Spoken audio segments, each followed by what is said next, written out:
ठुलो नेताजीहरूले पनि आग्रह गरे। उहाँले के भन्नुभयो भने मेरो जीवन धेरै व्यस्त छ साईजी, म कसरी यो ध्यानको लागि समय निकालौँ। मैले विनती गरेँ, नेताजी तपाईँको जीवन व्यस्त छैन, अस्तव्यस्त छ। जसको जीवन व्यस्त हुन्छ उसँग समय हुन्छ, जसको जीवन अस्तव्यस्त हुन्छ त्यसको लागि कुनै कामको लागि मिडियामा पनि योग र ध्यानलाई एउटा प्यानल दिनुहोस् होइन, एउटा स्थान दिनुहोस्। किन यो हाम्रो संस्कृतिको एउटा महत्त्वपूर्ण पाटो हो योग र ध्यान। हामी पश्चिमी जगतसँग टेक्नोलोजीमा कम्पिट गर्न सक्दैनौँ।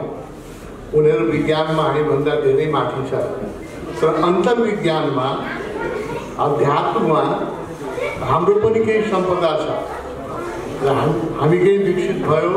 आजभन्दा 15,000 वर्ष पूर्व हिमाली क्षेत्रमै शिव हुनुभयो र उहाँ नै योग र ध्यानको प्रथम गुरु हुनुहुन्छ र बुद्धको जन्म भयो यहाँ, जो आज ध्यानको लागि विश्वमै प्रसिद्ध हुनुहुन्छ।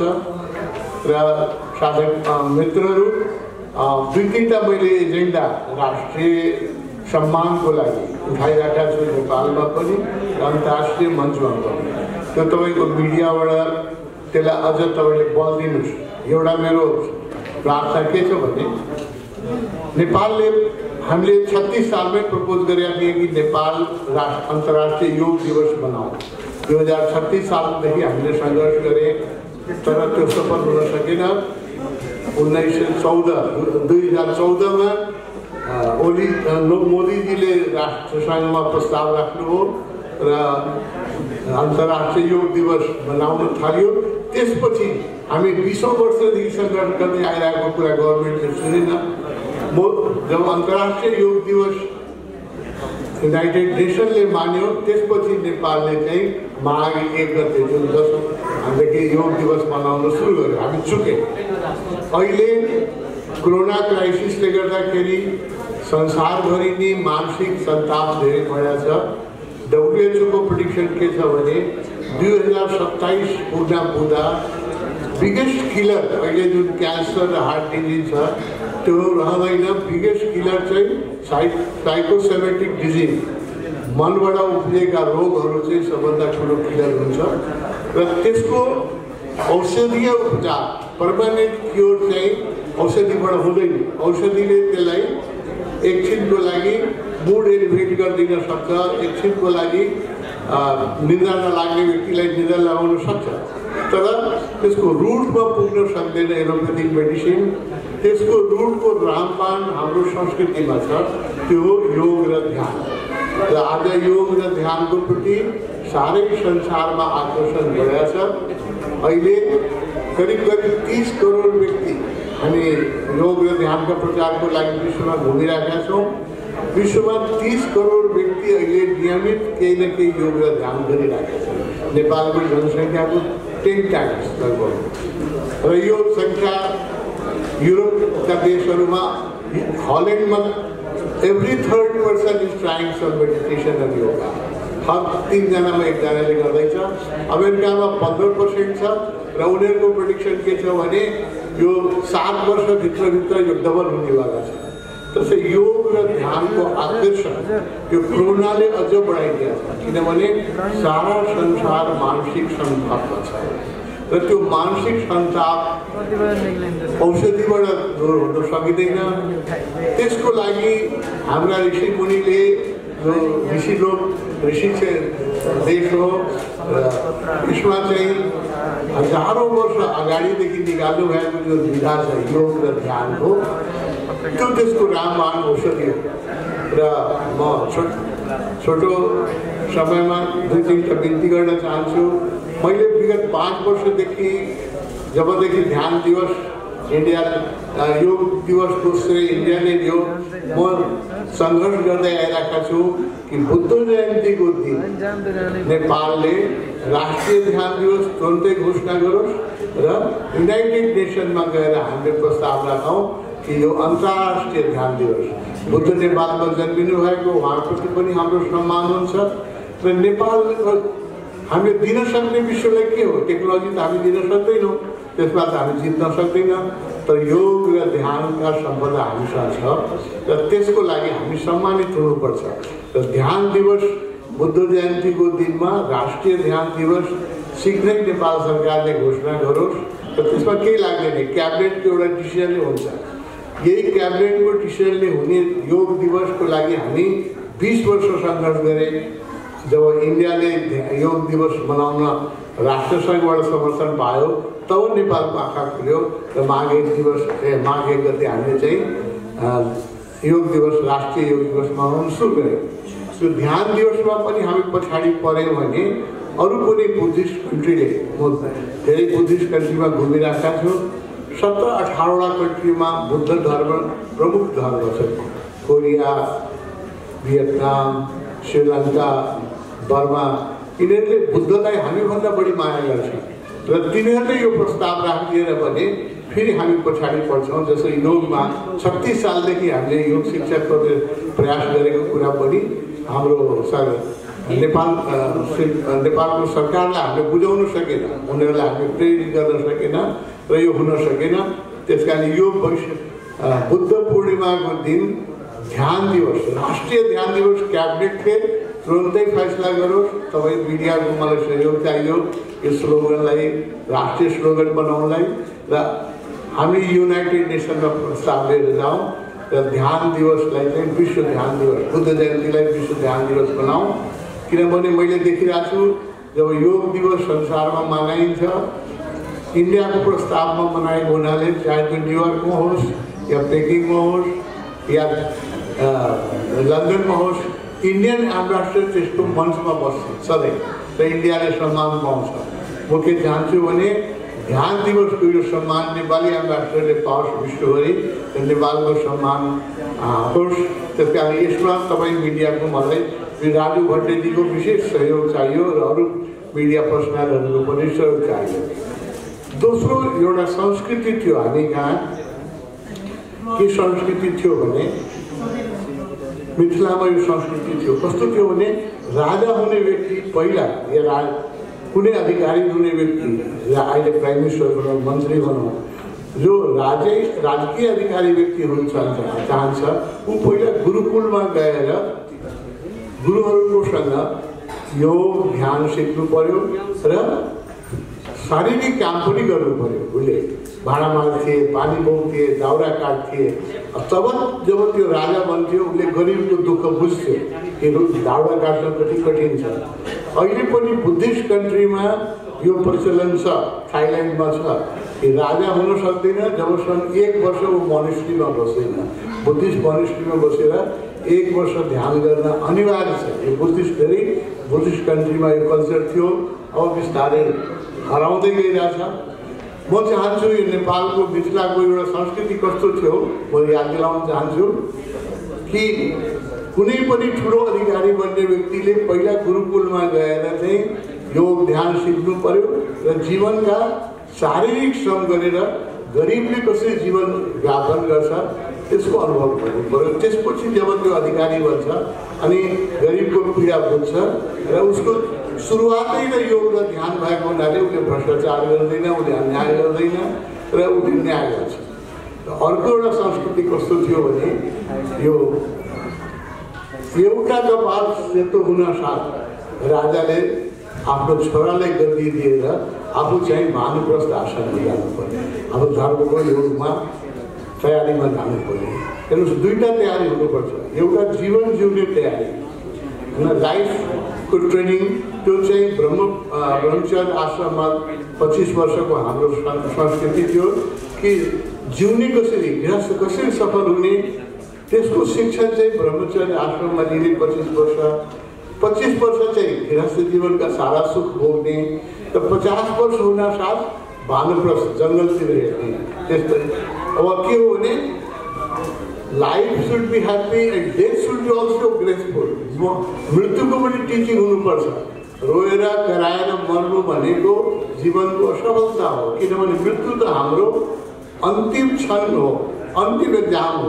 यदि मृत्युको क्षणमा हामीले धैर्यपूर्वक, शान्तिपूर्वक, ग्रेसफुली मर्न सकेनौँ भने हामी राम्रो जीवन जिएन। त्यस कारण मृत्युको तयारी सन्यासले गराउँथ्यो, गृहस्थीको आश्रमको तयारी ब्रह्मचर्यले गराउँथ्यो। कस्तो राम्रो संस्कृति थियो। त्यस्तो पाटो अब फेरि यो संस्कृतिको पाटोका केही अङ्ग ल्याउनु पर्यो।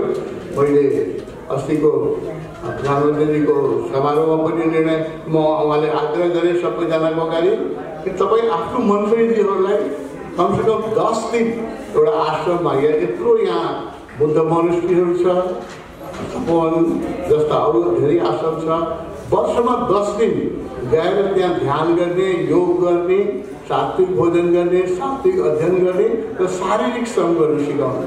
त्यसपछि 355 दिन चाहिँ त्यसले चाहिँ गरिबको दुःख पुग्छ र जो व्यक्तिको जीवनमा योग र ध्यान छ त्यसबाट अन्याय हुँदैन। हामीले त्यत्रो एउटा प्याकेज निकालेका छौँ, तपाईँलाई पनि आग्रह छौँ, तपाईँले प्याकेज निकालेका छ। प्रारम्भिक साधकको लागि 10 मिनटको प्राणायाम, 10 मिनटको योगासन र 10 मिनटको ध्यान, 30 मिनटको प्याकेज छ। र अलिकति जो एडभान्स साधक हुनुहुन्छ उहाँको लागि 20 मिनटको प्राणायाम, 20 मिनटको योगासन र 20 मिनटको ध्यान, 1 घन्टाको। प्रारम्भिकले 30 मिनटबाट सुरु गरेको हुन्छ। जो व्यक्ति आफ्नो दिनचर्या प्राणायाम, योग र ध्यानबाट सुरु गर्छ उसको दिनै अर्को शुभ मङ्गलमय हुन्छ र उसले कसैप्रति अन्याय गर्न सक्दैन। त्यस कारणले योग र ध्यानलाई मेरो आग्रह के छ भने तपाईँहरू व्यस्त हुनुहुन्छ, पत्रकार हुनुहुन्छ, आज यहाँ जसले सोधे त्यसैले के भन्छ भने यति व्यस्त छु कि मसँग ध्यान गर्ने समय कहाँ छ। म तपाईँलाई याद दिलाउन चाहन्छु, अमेरिकाका प्रेसिडेन्ट, तेस्रो प्रेसिडेन्ट जसले इन्डियाको अमेरिकाको कन्स्टिट्युसन लेख्नु हो, उहाँ पनि 3 घन्टा एकान्तमा बसेर योग, ध्यान र धर्मको साधना गर्नुहुन्थ्यो। आज इन्डियाको प्राइम मिनिस्टर मोदीजी हुनुहुन्छ, उहाँ प्रत्येक दिन 1 घन्टा चाहिँ योगासन गर्नुहुन्छ र भारतमा यो परम्परा रह्यो। पण्डित नेहरूदेखि नेहरू फ्यामिलीका हरेक व्यक्ति 1 घन्टा योगासन र ध्यान गर्थे। त्यस कारणले जब प्राइम मिनिस्टरहरूले, राष्ट्रपतिहरूले समय निकाल्न सक्छ भने तपाईँ पत्रकारले किन निकाल्न सक्नुहुन्न, यो म बुझ्दिनँ होइन। तपाईँको जीवन व्यस्त होइन। जसले मलाई भन्छ मेरो जीवन व्यस्त छ, यो मैले ठुलो नेताजीहरूलाई पनि आग्रह गरेँ। उहाँले के भन्नुभयो भने मेरो जीवन धेरै व्यस्त छ साइली, म कसरी यो ध्यानको लागि समय निकालौँ। मैले विनती गरेँ, नेताजी तपाईँको जीवन व्यस्त छैन, अस्तव्यस्त छ। जसको जीवन व्यस्त हुन्छ उसँग समय हुन्छ, जसको जीवन अस्तव्यस्त हुन्छ त्यसको लागि कुनै कामको लागि। त्यस कारणले म यो मञ्चबाट तपाईँको मिडियाको तर्फबाट सबैलाई के आग्रह गर्न चाहन्छु भने हाम्रो संस्कृतिका जो सबभन्दा सुन्दर पाटो हो त्यो अध्यात्म हो। यो अध्यात्मलाई नबिर्सौँ। म कुनै धर्म विशेषको वकालत गर्दिनँ, शुद्ध अध्यात्म वैज्ञानिक धर्म हो। 10 मिनटबाट सुरु गर्नुहोस्, 10 मिनट प्राणायाम गर्नुहोस्, 10 मिनट योग गर्नुहोस्, 10 मिनट ध्यान गर्नुहोस्। तपाईँको बुढेसकालसम्म हस्पिटल जानु पर्दैन। जुन हस्पिटलमा तपाईँ पैसा खर्च गर्नुहुन्छ, औषधिमा खर्च गर्नुहुन्छ, त्यो तपाईँको बचत हुन्छ। योग र ध्यानमा समय दिनु हो भने डाक्टरलाई समय दिनु पर्दैन। तपाईँहरू विज्ञ हुनुहुन्छ, तपाईँहरूलाई मैले आग्रह गर्छु, तपोवन योग र ध्यानको प्रचार नेपालमा मात्रै होइन, आज राष्ट्रका 20 कन्ट्रीमा यसको शाखा हामीले खोलिसकेका छौँ र नेपालभन्दा बढी उत्सुकता योग र ध्यानमा पश्चिमी जगतमा छ। किन उनीहरूले देखिराखेका छ मटेरियल सक्सेसले सन्ताप पैदा गर्छ, डिप्रेसन पैदा गर्छ, इन्सोमिनिया पैदा गर्छ। ह्याप्पी जीवन जिउनलाई अध्यात्मको पाटो आवश्यक छ र यो अध्यात्मको पाटो हाम्रो सम्पदा हो।